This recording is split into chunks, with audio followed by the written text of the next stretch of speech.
I'm sorry about that, man. I could only record for 10 minutes, and I'm gonna try to get this thing over real quick before my 10 minutes is up. But yeah, what I was saying is, Carson Jones made him work a lot, and he couldn't really find a rhythm to really dominate Carson Jones. That's the only fight I really see him struggled on. For every other fight, he did pretty good.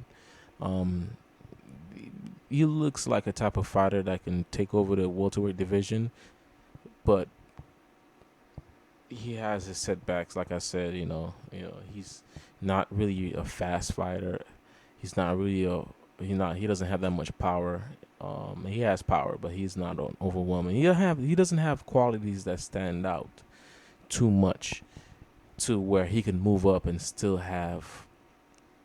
be on a level playing field with these guys that's bigger than him. So I would give him a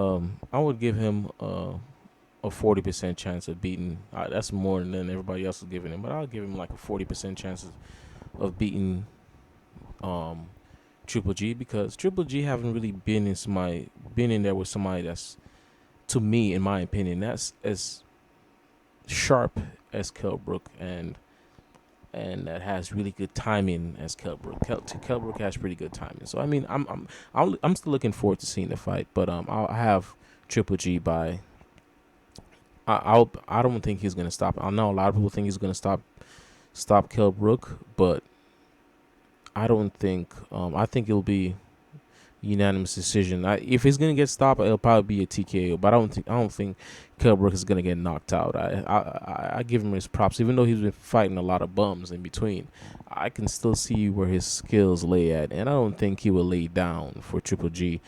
Um, and I think Triple G will probably beat him, but not by KO. I would say either a unanimous decision or well, like everybody else say, TKO, a late TKO. But I don't see him knocking him out cold. All right, moving on. Let's move on to Andre Ward. Andre Ward is a fighter that's never really got his respect for some reason. One way or not, he's just never really got his respect for some reason. He's been fighting for a long time. He's undefeated. He's a very humble guy. He's very well spoken. Um, he's not like a Floyd where you know, he has a big mouth and he says what he wants. He's not like that. But for some reason, people doesn't like Andre Ward. Like I don't really don't get it. Why doesn't this guy be as popular as at least a Canelo? I mean, I understand not being as popular as Floyd, but at least a Canelo. I mean, he's done so much already. He's beaten a lot of guys in the Super Six. You know, I could name some fighters. He beat Carl Froch. He beat Arthur Abraham. He beat Mikael Kessler. He beat what else can I? He beat a lot of middle. He beat a lot of good super middleweights. I would put it like he cleaned out his division, and that's not, you can't really say that for a lot of fighters these days. He was the undisputed champion at 168 pounds. He cleared out his division clearly. He was a top dog in 168 pound.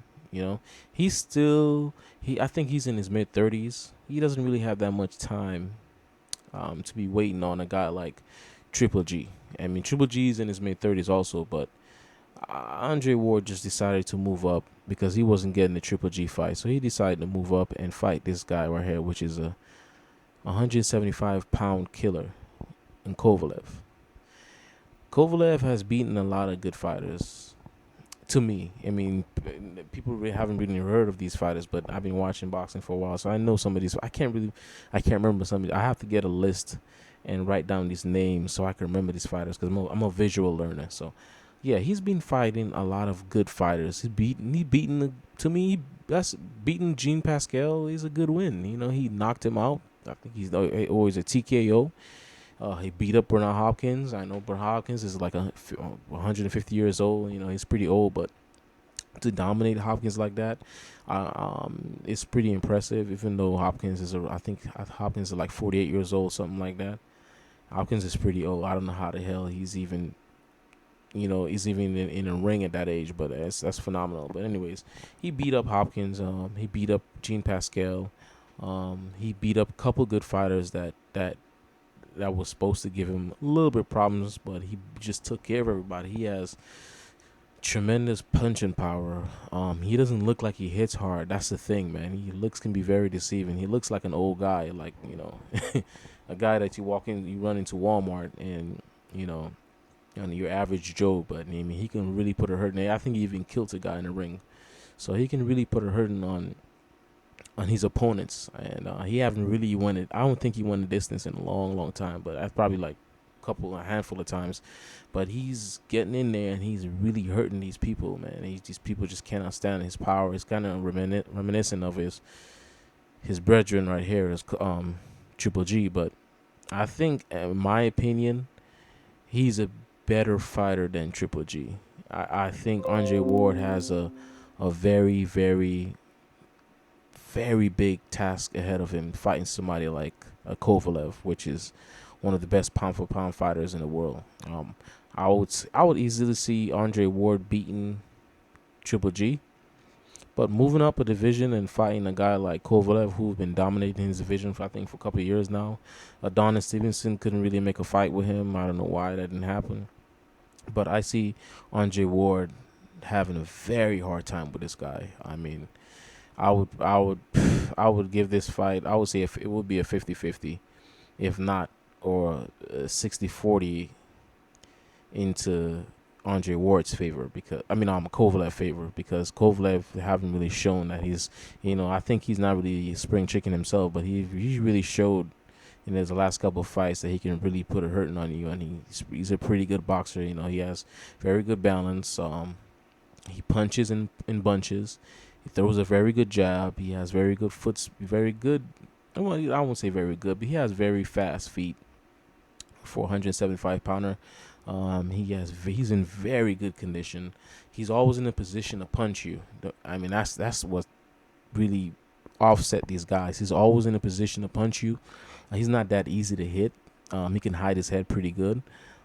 He's he's a good fighter, man. That Andre Ward fight, man, I think that's the most curious fight to me. I really am looking forward to seeing that fight, because Andre Ward really haven't lost a fight since when he was a kid. So he's a tremendous fighter himself, Andre Ward. But let's talk about Andre Ward now. Andre Ward qualities: he can fight on the inside, he can fight on the outside, he can do it all. He can punch, he can jab, he can punch, he can fight like a puncher boxer, he can fight like a pure boxer, he can fight like a brawler. He can do whatever it takes to win. He will do that. Andre Ward, for the last couple of fights, haven't been really looking like himself. He just looked less athletic, less mobile, and just his reaction time slowed. You can see that. I don't know if it's a layoff or it's a weight. I can't really put my finger on it, but he doesn't look as sharp as he was at 168 pounds. But let's see if he's going to go ahead with these other fights, and so let's see if he's going to sharpen up before this fight, because he's going to need to be at his best to beat a guy like Kovalev. A guy like Kovalev doesn't really give you much chance to breathe. So, and he's pretty tall himself, and he has long arms. So Andre Ward is going to be a pretty hard fight for Andre Ward, but I think Andre Ward fights up to his opposition. I don't think he fights. Every fight he takes, he fights to his opposition. Like if his opponent is fighting at a mid-level, he's going to fight at mid-level. His opponent is fighting at high level, he's going to fight at high level. That's how Andre Ward is. So I still wouldn't be surprised if Andre Ward beats Kovalev, but it's going to be pretty hard for Andre Ward to beat Kovalev convincingly, because Kovalev has so many good attributes that it's going to be a tough fight. But I would lean towards Kovalev, but my heart is with Andre Ward. I want Andre Ward to win, and I'm kind of leaning towards Kovalev, but I might change my mind later on. But from what I'm seeing, it doesn't look too good for Andre Ward. But he's a great fighter, and great fighters do a lot of great things. So hey, I'll give him the benefit of the doubt. If he wins, I won't be surprised. But I can only keep this video going for 10 minutes, so I'm gonna have to stop right here. And I want to again thank you guys for supporting me before I even start this. I got like blood. He's been a very good supporter, and looking forward to the next one. Peace.